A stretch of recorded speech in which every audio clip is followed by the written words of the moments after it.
berita terbaru dari Pak Purbaya.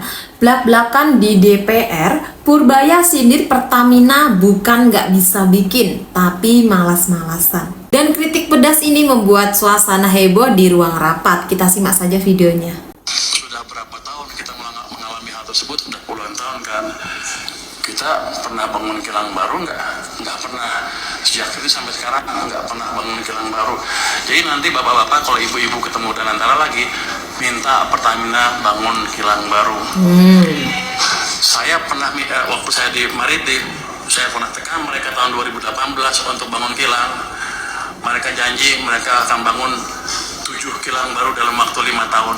Sampai sekarang kan nggak ada satupun. Hanya janji ya Pak ya? Jadi Bapak tolong kontrol mereka juga. Dari saya kontrol, dari Bapak-Bapak juga kontrol. Karena kita rugi besar. Karena kita impor dari mana? Dari Singapura. Minyak, produk minyaknya. Pabrik pupuk juga. Jadi pada dasarnya kalau gitu sekarang saya bukan juru bayar saja. Saya akan masuk. Saya akan lihat mereka jalankan apa enggak proyek yang diusulkan. Kalau enggak kita potong uangnya juga Pak. Saya kan pengawas, saya kan gaji dulu ya. Artinya timbal balik. Jadi ini saya pikir masukan yang bagus sekali dari DPR. Gimana caranya kita memproduksi tadi Pak Khairul Imam juga memperbaiki alat produksi, termasuk menyediakan alat produksi yang baru yang selama ini kita gagal membangun.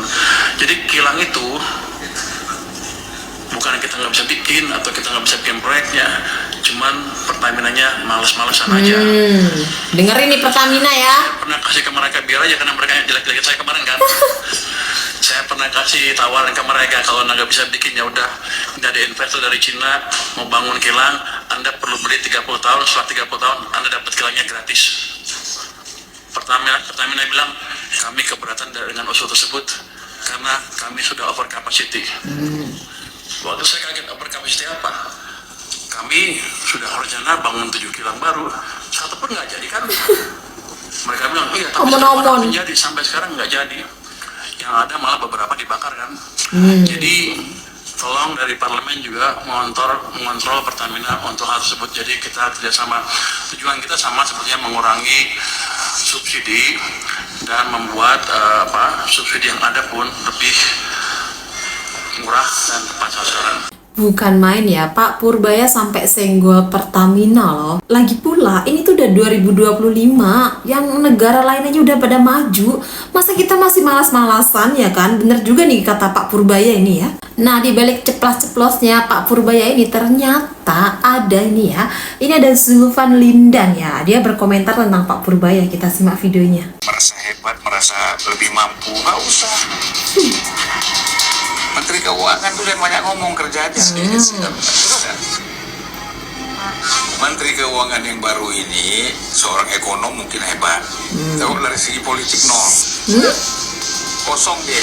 Nah, ini juga berita terbaru nih, Pak Menkyu Purbaya usul biar dirinya sendiri yang pegang pajak dan bea cukai agar beres lebih cepat. Jadi wacana yang sangat bagus nih. Saya akan usulin saya aja yang megang dua-duanya, pajak dan bea cukai, biar kita bisa beresin langsung cepat. Bagus gitu Pak. Dewa Menteri Keuangan usul ke Presiden Prabowo agar tak ada Wamenkyu pengganti Anggito. Ini sangat efisien dan sangat bagus nih, karena kita tahu kan sebagai Menteri Keuangan Purbaya Judi itu sangat tegas, gercep, sat ya kan, gak banyak omon-omon, dan selama ini kerjanya tuh tepat sasaran, langsung desat, langsung tepat sasaran, to the point. Kalau seandainya bea cukai dipegang sama Pak Purbaya sekalian, wah ini bersih-bersihnya keren ya. Kita tahu kan bea cukai itu banyak oknumnya, bea cukai itu sekotor apa, kita semua tuh paham lah ya, rakyat Indonesia ya lah. Kalau seandainya bea cukai nanti dipegang sekalian sama Pak Purbaya, ini beres-beres sampahnya nanti akan banyak banget. Penuh kayak tempat sampah ya. Komentar ya. Nah, berita terbarunya juga katanya, dengar-dengar nih ya, Pak Purbaya ini mendapatkan banyak sekali kiriman karangan bunga di kantornya. Apa sih penyebabnya? Kita lihat saja videonya. Halaman Kementerian Keuangan, Selasa, 30 September 2025, dipenuhi deretan papan bunga berisi kritik tajam dari berbagai organisasi pengendalian tembakau dan jaringan pemuda, mulai dari SFA VOTC, TCS cukai tak jadi Jalani, naik. Antri, hingga Yayasan Kakak. Aksi simbolis ini ditujukan kepada Menteri Keuangan Purbaya Yudi Sadewa yang dijuluki Menteri Kobau. Usai pemerintah memutuskan membatalkan kenaikan cukai rokok 2026. Oh, ini gara-gara Pak Purbaya tidak jadi menaikkan cukai rokok karena kemarin sempet denger-dengar Bapak ini mau menaikkan cukai tapi akhirnya nggak jadi gitu ya. Coba kita lihat saja tanggapan dari Pak Purbaya ini gimana atas papan bunga tadi ya. Nggak apa-apa, jadi gini, setiap kebijakan kan ada pro dan kontra. Dia support kegiatan kawan-kawan yang kita ambil, dan ke depan mungkin akan terus terlibat dalam program-program yang Indonesia. Paling nggak dia bantu kalau bisa. Mungkin komentar soal langkah Bapak 200 itu, dia cuma bilang langkahnya bagus. Saya nggak tahu yang disebut yang mana. Rupanya dia ngikutin saya di TikTok. Berarti dia ngikutin di media kan. Kelihatannya dia puji bagus, langkahnya agresif. Memang kita harus agresif mempromosikan keberhasilan dan apa yang akan dijalankan supaya masyarakat semua tahu. Dan dia bilang langkah kita bagus. Dia memberikan saran-saran juga nggak sih buat negara secara langsung? Saya datang agak terlambat, jadi saya pas makannya saya datang. Sepertinya nanti ke depan akan memberi masukan juga. Yang jelas ada beberapa isu di mana dia punya tim yang bisa mensupport kita kalau kita butuhkan. Tadi ngasih buku tentang bagaimana satu negara berhasil kalau nggak salah. Saya mau baca dari itu bukunya seperti apa. Itu aja. Pak, langkah Bapak tidak menaikkan cukai kan ada yang kritik Pak, ngasih perangan bunga kantor Bapak itu. Dengarin bunganya wangi kok bagus. Nggak apa-apa, jadi gini, setiap kebijakan kan ada Wangi pro dan katanya. kontra. Ada yang suka nggak suka. Cuma kita lihat yang mana yang paling bermanfaat buat ekonomi dan masyarakat, itu yang kita kerjakan. Saya sudah hitung alasannya kenapa. Karena saya nggak mau industri kita mati. Bagus Kita ya. biarkan yang ilegal hidup. Itu jamin ya. Kalau nggak naik udah syukur. Harusnya kan mereka minta turun, untungnya minta turun sih. Mereka bilang sudah cukup nggak naik. Sambil saya jaga market di sini supaya produk-produk ilegal dari luar maupun dari dalam tidak menguasai pasar.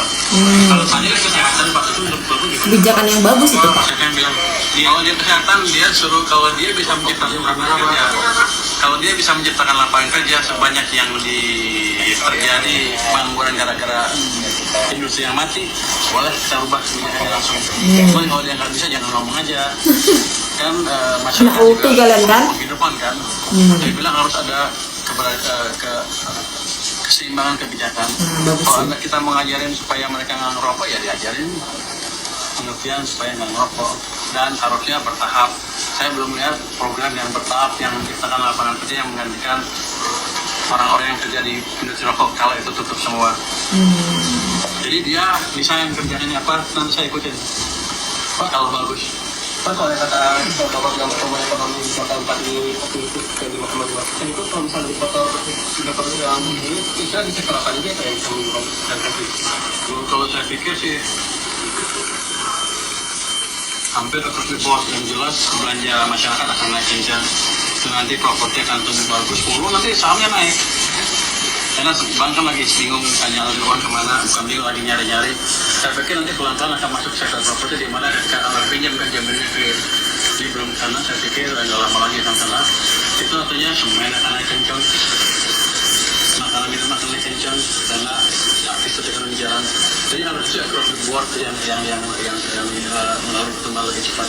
Maksud dari Pak Menteri ini ya, kalau kita mau mengambil suatu kebijakan itu harus seimbang gitu. Jangan kita naikkan cukai, nanti dampaknya yang nggak kita pikirkan kayak gitu. Jadi dia tuh nggak jadi naikkan cukai, itu pasti ada alasannya ya. Jadi buat kalian yang pada komplain, pada protes tuh mohon bersabar ya, pasti semua ada prosesnya gitu loh.